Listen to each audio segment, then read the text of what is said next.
We are live. Welcome to another live stream. Today, we're going to be talking about Thomas Müller to the Vancouver Whitecaps, what this means for Major League Soccer, and especially what this means for the Vancouver Whitecaps. Hope you all are having a great day. I'm having a great day. Leagues Cup starts tonight. Should be interesting to see what happens and see what teams are able to make it to the final 8 from both leagues. A lot of stuff going on. Transfer window is just starting to get rolling.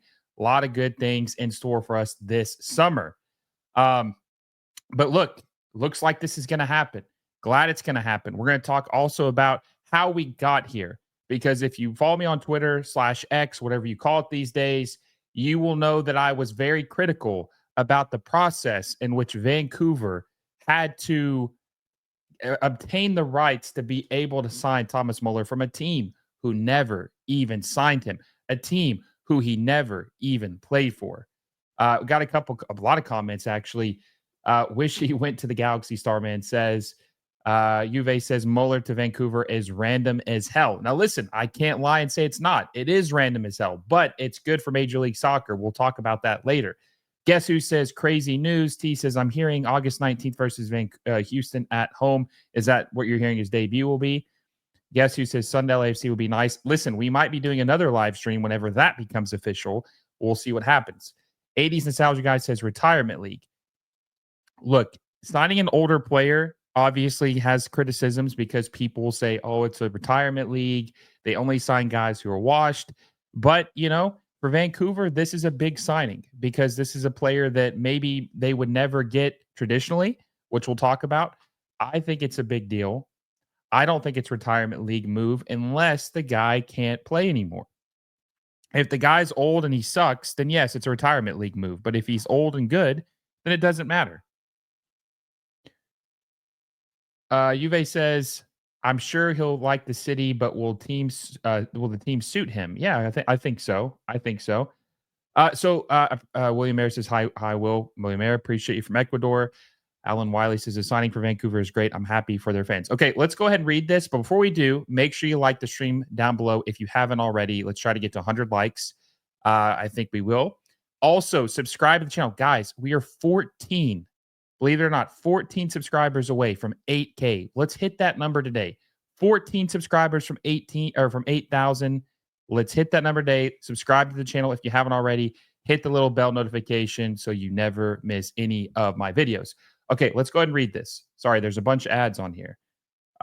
So it says the Vancouver Whitecaps, according to Give Me Sport, the Vancouver Whitecaps are finalizing a deal to sign German legend Thomas Müller. Vancouver have agreed to, in principle, to acquire the discovery rights, which we'll talk about later, for Müller from the FC Cincinnati, which was the last hurdle before the Whitecaps signed the player. Let's see. Cincinnati will receive up to around $400K in GAM, which is general allocation money, since he held Müller's rights and made an offer to sign him earlier in the summer, but couldn't use a DP spot, designated player.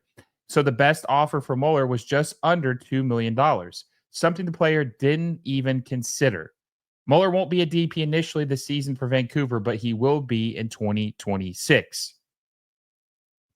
Müller played his final match for Bayern Munich this summer at the FIFA Club World Cup, which we saw. So they're able to sign him. This is a big deal, in my opinion. Okay, let's talk about it. Why it's a big deal for Vancouver. I hit on it a little bit earlier. Müller is a German legend, obviously. He won the World Cup in 2014. He played his entire career for Bayern Munich, the most historic team in German football history, Bundesliga, right? And this is a player historically in Major League Soccer history who goes to the league when they're even negotiating terms and says, okay, I want to play for New York City. I want to play in Miami. I want to play in Los Angeles. I might consider playing in Chicago. These are my demands. Okay. And they would never even consider a small market team unless they're really good. But let's be honest, the Vancouver Whitecaps are not historically good. They're historically okay to below average. They just are. That's how they are historically. This is a team he would never consider. He would never even answer the phone call. So for a team who had a historical start in 2025, where they were the best team in the league for the first half of the year, they made it to the CONCACAF Champions Cup final. Now they did get embarrassed by Cruz Azul, but they still made it to the CONCACAF Champions Cup final, which a lot of people never thought they could. And they're adding a piece who could really tie everything together, give them the extra oomph heading into the postseason to maybe seriously consider or seriously contend, I should say, seriously contend for the MLS Cup final. So that is why it's such a big deal. This team gets a big name player who is a big name, regardless if you think he's washed, which we'll talk about that too. But they're getting a big name player in a small market for a team who is already pretty good, and maybe he could be the addition that helps tie it in. But let's talk about like a comparison, right? Someone else. Now he's going to be a DP, but this reminds me a lot of Marco Royce to LA Galaxy last year. The LA Galaxy were already good last year with Ricky Puig, with Gabriel Peck, with Joveljic, with Paintsel. They were already good, but they signed Marco Royce to just be that little extra piece with the experience he had to hopefully give them the leap to being an MLS Cup contending team. I think Müller could do that for the Vancouver Whitecaps. The Vancouver Whitecaps are a very, very good team who's went through a slump. And I think that he could be the piece that puts them over and really compete in a wide open Western Conference in Major League Soccer. The Western Conference is wide open. It could be anybody could win it. But I want to get you guys more involved. What do you think about this signing? 1 through 10, 1 not being exciting at all, not a good signing, 10 being a perfect signing for the Vancouver Whitecaps. What would you guys rank the signing 1 through 10? Thomas Müller to the Vancouver Whitecaps. Let me know in the comment section. Starman says Royce and Müller would be a good duo. For the Galaxy, I mean, they obviously played for the national team for several years. Alan Wiley says the signing of Vancouver is great. I'm happy for their fans. Callie Rex says Vancouver has more history than most MLS teams do. They do before Major League Soccer, but when it comes to Major League Soccer, they don't. That's all I'm saying. They're not a historic winner Major League Soccer wise. No disrespect to the Vancouver Whitecap fans, just not historically when it comes to Major League Soccer.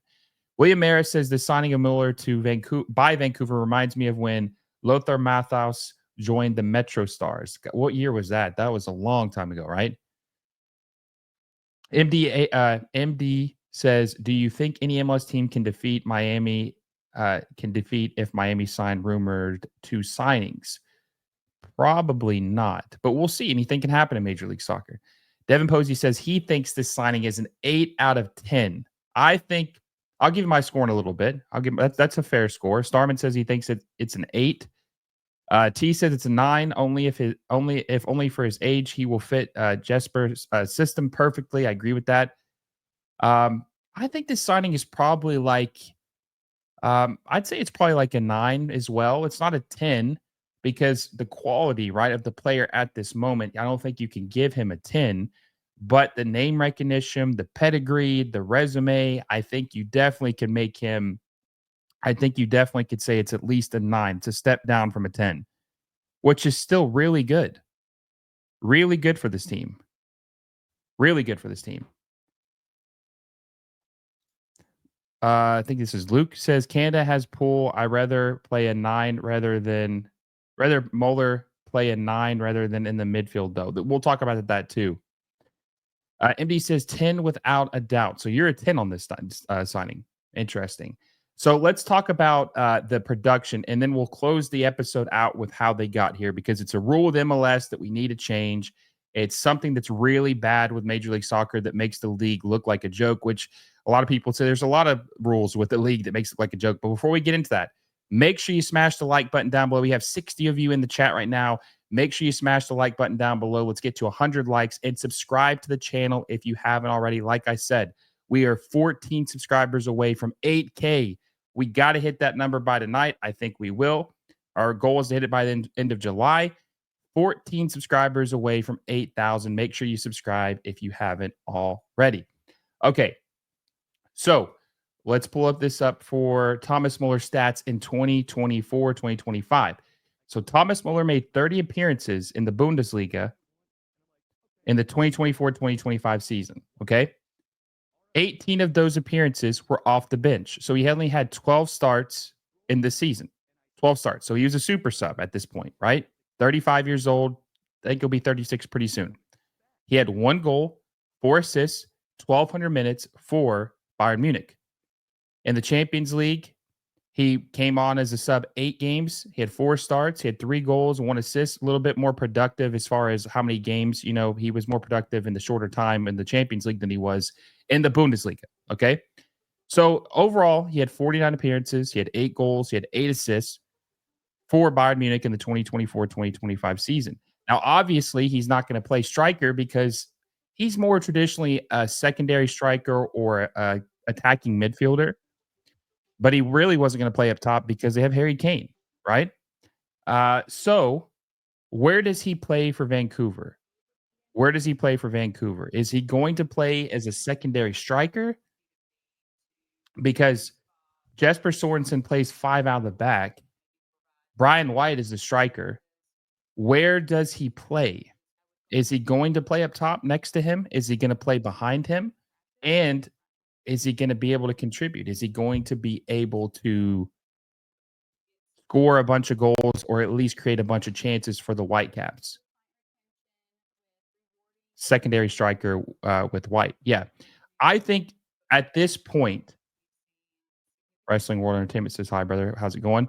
I think that at this point, with his age, what he has left, I think that Thomas Müller could probably score in a full season. This is half season, right?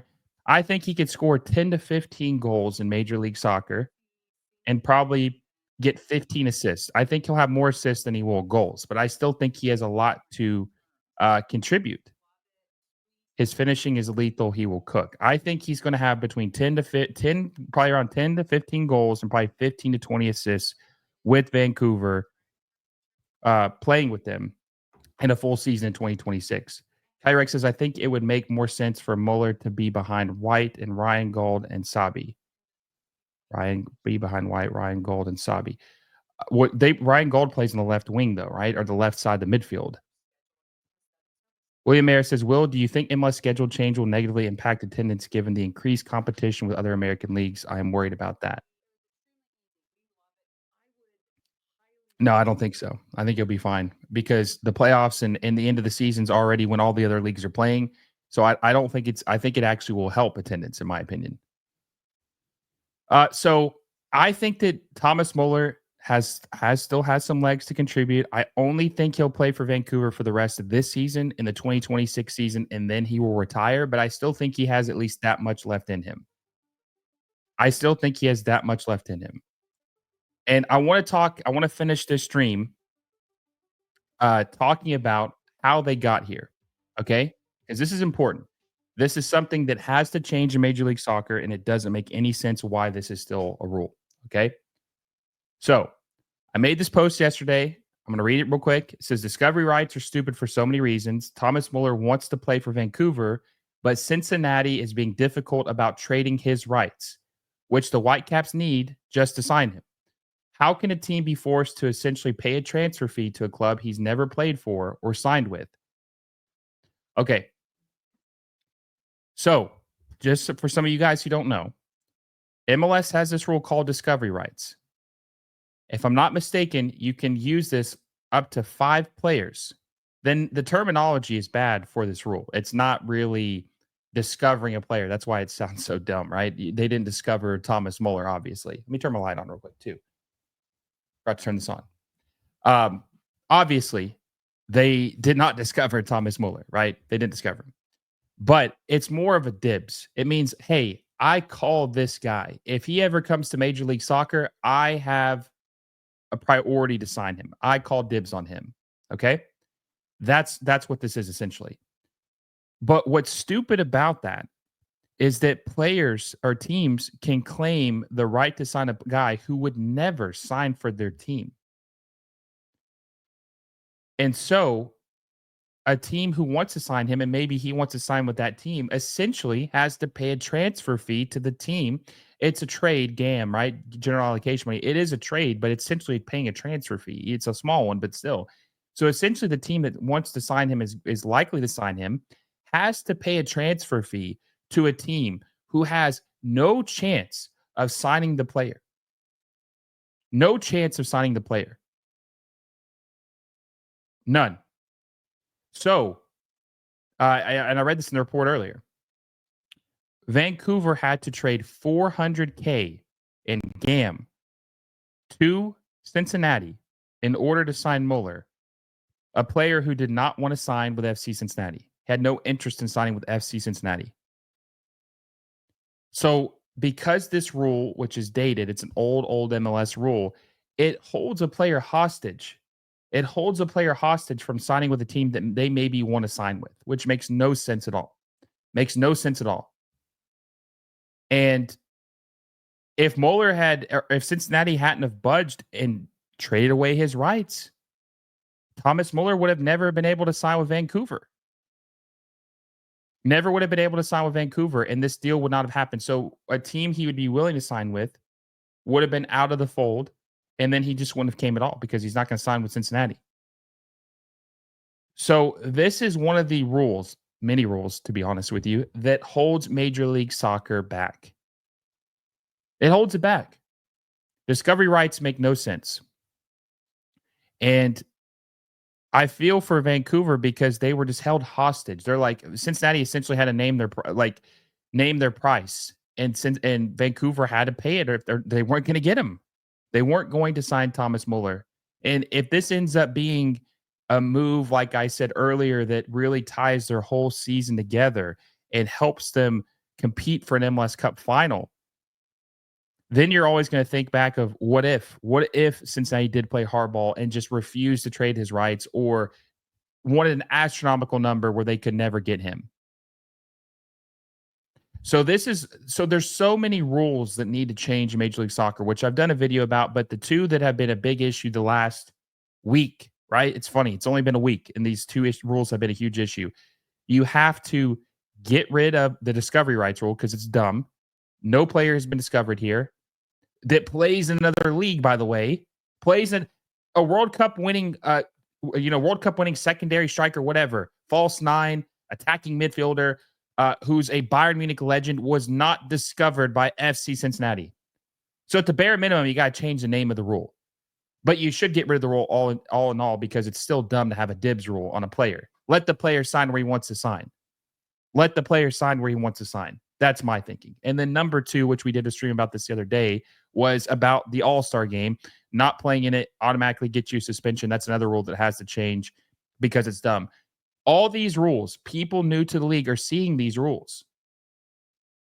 All these people are seeing these rules that have never watched MLS or knew anything about it. And they're thinking, oh my God, what the hell is this? What the hell are these rules? What is this Mickey Mouse stuff?